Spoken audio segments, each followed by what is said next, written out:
Hi friends, welcome back to my channel. இன்றைக்கி என்ன வீடியோன்னு பார்த்தீங்கன்னா கோட்டுடைய பேக் பார்ட் தான். வாங்க வீடியோக்குள்ளே போகலாம்.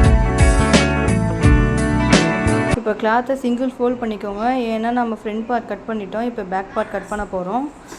செஸ்டோடைய அளவு வச்சு நம்ம எவ்வளோ கிளாத்து வேணுன்றதை நம்ம பார்த்துக்கலாம். இப்போ கரெக்டாக எங்கேயுமே சுருக்கம் இல்லாமல் நீட்டாக நீங்கள் மடித்து போட்டுக்கோங்க. மடிப்பு சைடு உங்கள் சைடில் இருக்கணும். அன்ஃபோல்டிங் சைடு வந்து நம்மளுக்கு ஆப்போசிட்டில் இருக்கணும். ஒரு 1/4 இன்ச்சு விட்டு நீங்கள் மார்க் பண்ணி ஸ்ட்ரைட் லைன் போட்டுக்கோங்க. பேக் பார்ட்டில் வந்து 20 இன்ச்சு தான் வைக்கிறேன். ஏன்னா ஃப்ரண்ட்லேயுமே நான் 20 இன்ச்சு தான் வச்சுருந்தேன். 1.5 இன்ச்சு தையலுக்கு மடித்து தைக்கிறதுக்கு விட்டுட்டு ஒரு ஸ்ட்ரைட் லைன் போட்டுக்கோங்க. நெக்கு பார்த்திங்கன்னா நான் 3 இன்ச்சு வச்சுருக்கேன். ஷோல்டர் பார்த்திங்கன்னா 3.25 இன்ச்சு வச்சுருக்கேன். பேக் சைடு வந்து நம்ம க்ளோஸ் நெக்கு வைக்க போகிறதுனால நம்ம நெக்கோடைய அளவு வந்து அதிகமாக வச்சுக்கலாம். நான் 3 இன்ச்சு வச்சுருக்கேன். 3.25 கூட வைக்கலாம். 3 இன்ச்சு வச்சுட்டு ஷோல்டர் மார்க் பண்ணியிருக்கேன்.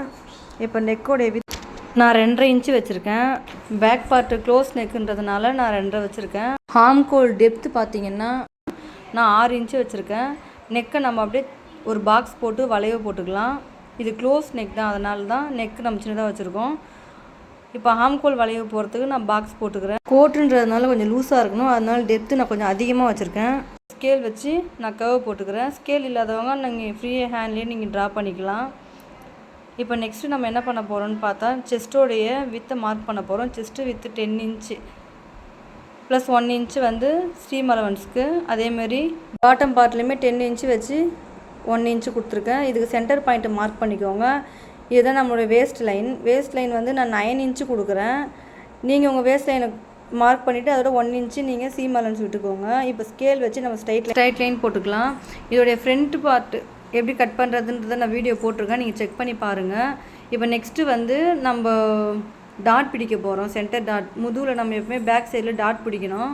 அதுக்கு இது ரெண்டுத்துக்கும் சென்டர் பாயிண்ட்டை மார்க் பண்ணிவிட்டு அதில் நீங்கள் 3.5 இன்ச்சு டாட்டோடைய லென்த்து கொடுத்துக்கோங்க. மேலே 3.5 இன்ச்சு, கீழே 3.5 இன்ச்சு மார்க் பண்ணிவிட்டு 1/4 இன்ச்சு நீங்கள் டாட் பிடிச்சிக்கோங்க 2 பக்கமும். இப்போ நீங்கள் டாட் பார்த்தீங்கன்னா மேலே டாட் ஸ்டார்டிங்லேருந்து எண்டிங் வரைக்கும் சின்னதாக பிடிக்கணும். சென்டரில் மட்டுமே நம்ம கொஞ்சம் அதிகமாக பிடிக்கணும். அதாவது கூராக வந்துட்டு கீழேயுமே நீங்கள் கூராகவே முடிக்கணும். அப்போ தான் அந்த டாட் ஃபினிஷிங் கரெக்டாக இருக்கும். இப்போ கரெக்டாக நம்ம ஃபுல்லாக நம்ம கட் பண்ணி எடுத்துக்கலாம். நம்ம மார்க் பண்ணது வரைக்கும் ஆம்கோல் வளைவு கட் பண்ணிக்கலாம். நெக்கையுமே நீங்கள் கட் பண்ணிவிடுங்க. ஏன்னா நம்ம கிராஸ் பீஸ் கொடுத்து தான் நம்ம அதை ஃபினிஷிங் பண்ண போகிறோம். நம்ம 1/4 இன்ச்சு நம்ம அன்னிவனாக இருக்கிறது விட்டோம் பார்த்திங்கன்னா, அதையுமே கட் பண்ணிக்கலாம். நம்ம போட்ட லைன்லேயே மார்க்கர் வச்சு நல்லா திக்காக லைன் போட்டுக்கோங்க. ஏன்னா நம்ம ட்ரேஸ் பண்ண போகிறோம். இந்தமாதிரி நீங்கள் சின்ன சின்ன விஷயத்தை முன்னாடியே முடிச்சு வச்சுட்டிங்கன்னா நீங்கள் தைக்கும் போது உங்களுக்கு ரொம்ப ஈஸியாக இருக்கும். யூனிஃபார்ம் கோட் பேக் பார்ட் எப்படி ஈஸியாக மார்க் பண்ணுறதுன்றதை பார்த்தோம். இதோட ஃப்ரண்ட் பார்ட் வீடியோ நம்ம சேனலுக்கு வேணும், செக் பண்ணி பாருங்கள். இந்த வீடியோ பிடிச்சிருந்தா லைக் பண்ணுங்கள், மறக்காமல் சப்போர்ட் பண்ணுங்கள்.